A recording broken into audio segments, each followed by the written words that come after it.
ओम शांति। 28 अप्रैल। आज बाबा बार बार हमें याद दिला रहे हैं, तुम देवी देवता थे,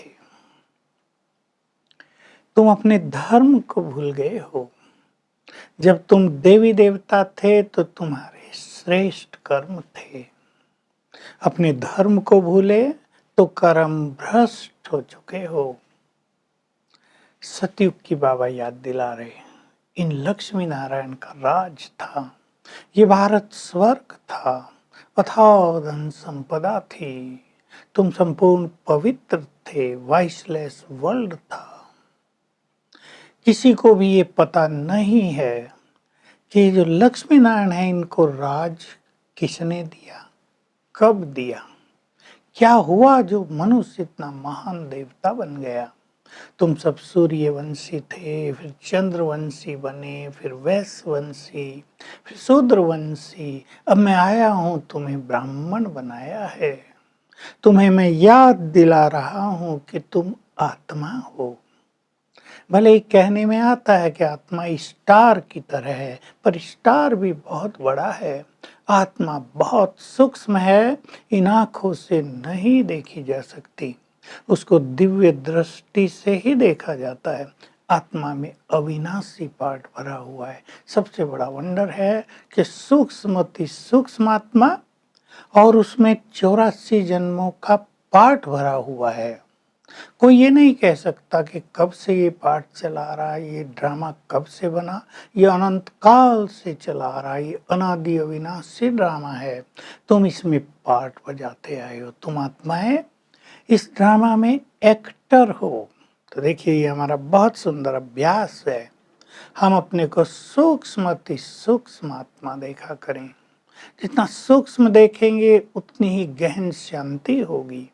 और मैं इस ड्रामा के खेल में एक्टर हूँ। ये शरीर मैंने लिया है, अलग अलग शरीर धारण करके मैंने पार्ट बजाए हैं। मैंने 84 जन्म लिए हैं। ये बहुत सुंदर अभ्यास है हमारा। ये संपूर्ण स्वदर्शन चक्र भी है और आत्माभिमानी होने की विधि भी है। सब आत्माएं अपना अपना पार्ट बजा रही हैं इस ड्रामा में। बाबा ने कई बार ये याद दिलाया।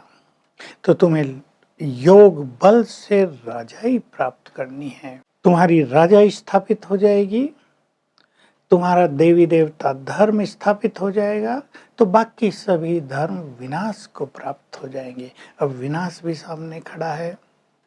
ये विनाश सचमुच बहुत ही कल्याणकारी है। देखो, ये बात केवल भगवान ही कह सकते हैं, क्योंकि ये दुखों की दुनिया इससे समाप्त हो जाएगी। बाबा कह रहे हैं, मैं आया हूँ स्वर्ग का गेट खोलने के लिए। मैं स्वर्ग का गेट खोलता हूँ और अभी संसार में नरक का गेट खुला हुआ है, वो रावण ने खोला है। तो तुम्हें स्वर्ग में प्रवेश करना है।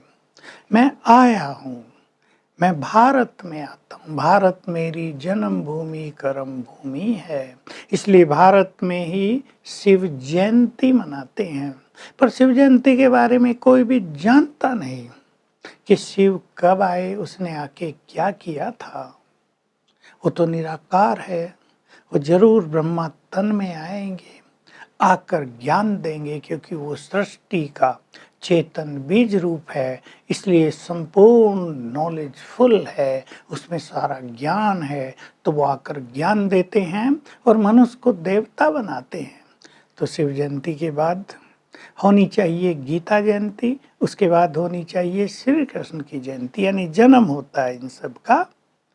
तो बाबा बार बार कह रहे, तुम्हें योग बल बढ़ाना है, इससे तुम्हारे विकर्म विनाश होंगे, तुम विकर्मा जीत बन जाएंगे, तुम उच्च पद पाएंगे।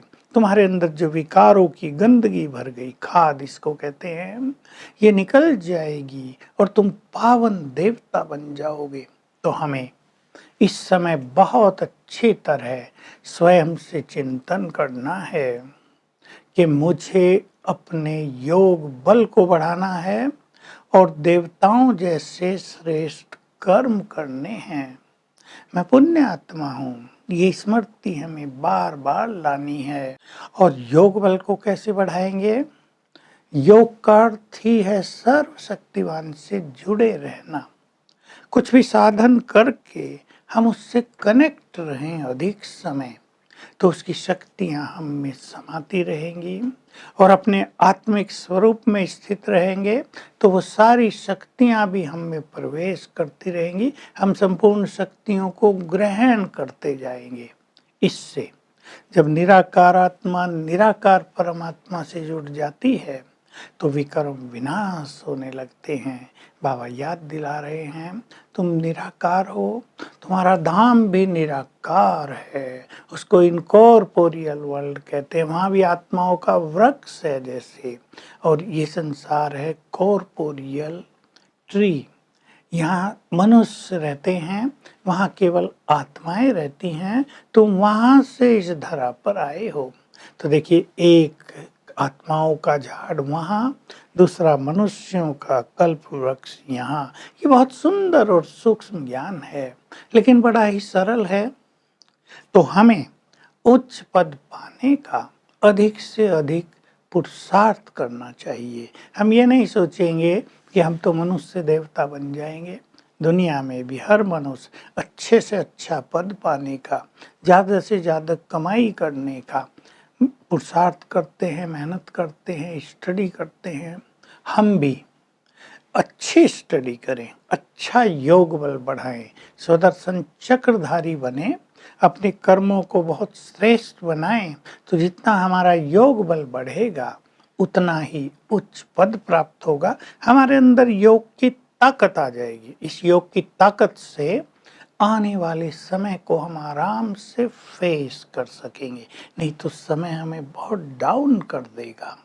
तो योग बल बढ़ाएंगे और ये विनाश कल्याणकारी है, इसे साक्षी होकर देखेंगे। वरदान है, पास विद ऑनर होने के लिए सभी से संतुष्टता का सर्टिफिकेट लेने वाले संतुष्ट मनी भव। तो जो अपने पुरुषार्थ से, अपनी सेवाओं से और ब्राह्मण परिवार से सदा संतुष्ट रहते हैं, वे संतुष्ट मणि हैं। और जो दूसरों को संतुष्ट करते हैं वो विजयी रतन हैं। वे पास विद ऑनर हो जाते हैं। इसके लिए हमें सहन शक्ति और समाने की शक्ति बहुत चाहिए।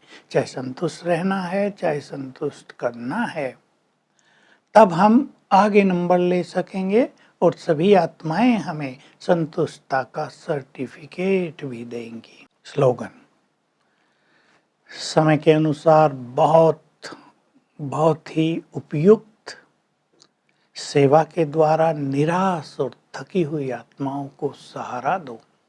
तो आज हम अपने सूक्ष्मात्मिक स्वरूप में रहेंगे। हर घंटे में 2 बार अभ्यास करेंगे। मैं आत्मा बहुत सूक्ष्म, मुझसे सर्व क्वालिटीज की किरणें चारों ओर फैल रही हैं। Om Shanti. To watch Peace of Mind channel videos on YouTube, subscribe us on youtube.com/tvpeaceofmind. Just a click for a peaceful life.